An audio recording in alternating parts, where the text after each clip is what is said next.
মাসের কম ছিল, 28 ডেজ। ওকে, 28 ডেজ তুমি যখন শুটিং করলে তোমার আম্মু তোমার সাথে ছিল, এরপর তো বাসায় ব্যাক করলে। হ্যাঁ, এরপর বলো, এরপরে একদমই পড়াশোনা বাসার মধ্যেই লকড।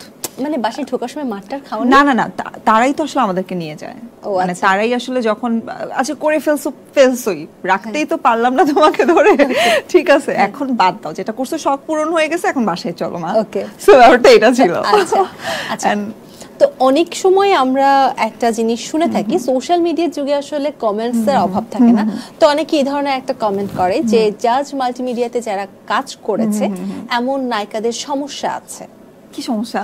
এই যে অনেক রসালো কমেন্ট করে, আমি আসলে নিচ্ছি না, ফিল্টার করে বলছি। কি সমস্যা আছে আমি আসলে জানি না, আমাকে তো একটু সমস্যাটা বলো, একটা দুটো সমস্যা বলো। যেমন একটা সমস্যা হচ্ছে যে খারাপ কাজ করছে। আচ্ছা, খারাপ কাজ মানে কি কাজ? মিথ্যা বলে?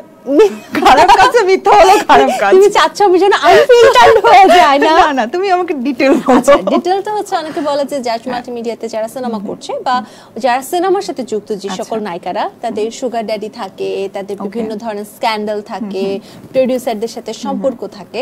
সো এটা কি সত্য? প্রোডিউসারদের তো বলতে ব্যাপারটাই প্রথম কথাটাই ভুল। প্রথম কথাটাই হচ্ছে প্রোডিউসারদের নাই, ওখানে একজনই প্রোডিউসার, সেটা হচ্ছে আব্দুল আজিজ।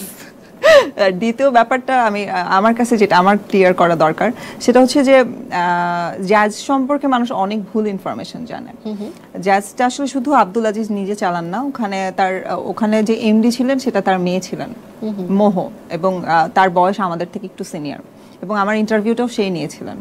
আর থার্ড ব্যাপারটা হচ্ছে আমি যতটুকু জানি জাজ থেকে এখন পর্যন্ত ইন্ডাস্ট্রিতে বেশ ইন্টেলিজেন্ট ট্যালেন্টেড অভিনেতা তারা অভিনেত্রী এনেছেন, এবং তারা আমাদের ইন্ডাস্ট্রিকে অনেক প্রাউড করেছেন। অনেক।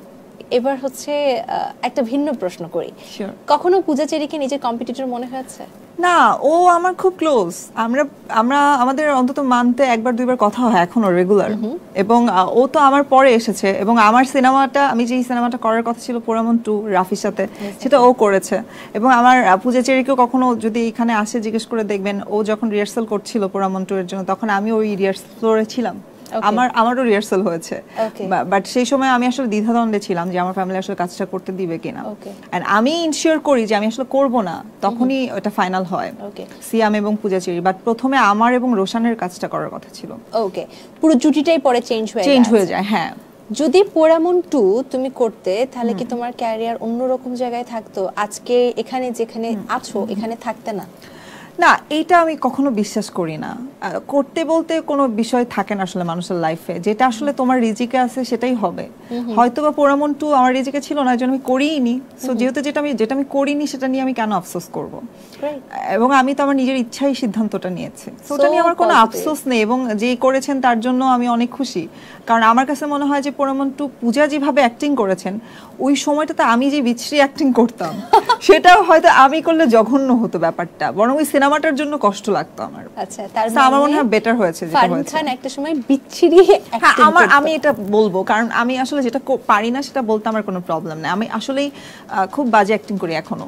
I am trying my best, আমি চেষ্টা করি প্রতিদিন, বাট খুব ভালো অ্যাক্টিং করি না আমি এখনো। আর পূজা চেরি খুবই ভালো অ্যাক্ট্রেস, এই চেষ্টা করতে করতে অনেক ভালো একটা সময় শিখে যাবা। এমনিও এখন অনেক ভালো অ্যাক্টিং করছো। এবার একটু কাজের প্রসঙ্গে আবারও চলে আসি। নাটক বলো বা সিনেমা বলো, বিনোদনে এই জগতে আসলে বিনোদন দেওয়ার জন্যই তো আমরা আসি, কিন্তু এখানে কি এই হাসি তামাশার পাশাপাশি দায়িত্ববোধের কোনো জায়গা আছে, বা আদৌ তোমরা দায়িত্বশীল? দায়িত্ববোধের জায়গা তো অবশ্যই থাকে। আচ্ছা, মানে আমরা আসলে দায়িত্ববোধ যদি না থাকতো, তাহলে তো কাজটা এত ফোকাসড হতাম না। ধরো শুধু কাজ করার জন্য যদি কাজ করতাম, তাহলে অডিয়েন্সের জন্য ভাবতাম না, ইন্ডাস্ট্রির জন্য ভাবতাম না, কাজের জন্য ভাবতাম না। সো দায়িত্ববোধ তো আসলে মানে কাজ শুরু থেকেই করতেছি, সেটা তো আসলে এটাও তো একটা দায়িত্বের মধ্যে পড়ে। শিডিউল ফাঁসানোর কোনো অভিজ্ঞতা আমি কখনো করিনি, এবং আমি খুব টাইম মেনটেন করি। এটা আমার মানে আমার সেটের সবাই জানে, ডিরেক্টররা জানে, এবং তোমরাও মেবি বুঝতে পারছো। আমি আজকে আমাকে 7:30 বলা হয়েছে, আমি এক্সাক্ট 7:30 আগে ঢুকে গেছি এখানে। আমি খুব টাইম মেনটেন করি, এবং আমার এটা খুব পছন্দ, এবং আমার আশপাশে এটা মেনটেন না করলে বরং আমার বিরক্ত লাগে। সো শিডিউল ফাঁসানোর কোনো প্রশ্নই আসে না। তোমার মানে কারোর জন্য তোমার ফাঁসেনি কখনো শিডিউল? আমার জন্য কখনো কারো ফাঁসেনি, কারোর জন্য আমার হ্যাঁ মাঝে মাঝে হয়, কো আর্টিস্টরা সামটাইমস লেট করে আসে, বাট অনেকের তো আসলে অনেক ধরনের ঝামেলায় পড়ে যায়, ইস্যুস থাকে, ইটস থাকে ওকে। না যে সিগনেচার অমুক মানুষটা থাকলে লেট করবে, এমন কেউ আছে সেটা? না না, এটা আমি এখনো পর্যন্ত ওরকম কাউকে ফেস করি নাই বা হয় নাই আমার সাথে। ওকে, আজকে কি শিখেছো গাড়িতে? হ্যাঁ গাড়িতে। তুমি কি আমাকে এখন জিজ্ঞেস করবে গাড়িটা কে কিনে দিছে? হ্যাঁ, বিকজ মানে আমি এটা শুনেছি যে জাজে কাজ করলে আজিজ ভাই গাড়ি কিনে দেয়। আচ্ছা, ফর ইউর কাইন্ড ইনফরমেশন, যে আমার জাজে যখন কাজ করেছি তখন আমার কোনো গাড়ি ছিল না। গাড়ি মানে আমার